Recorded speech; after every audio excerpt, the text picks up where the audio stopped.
आप भी ठीक करके देता हूँ। हाँ ठीक।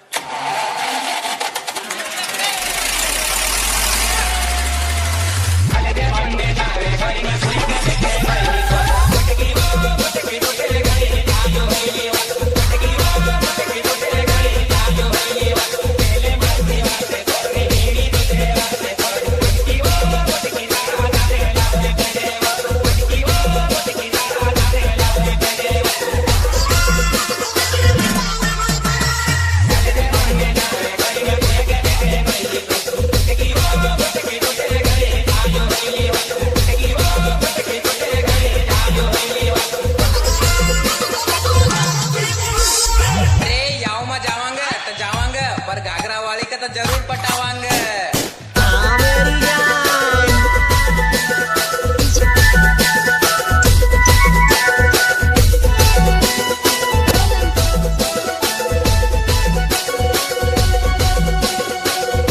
DJ operator Mukesh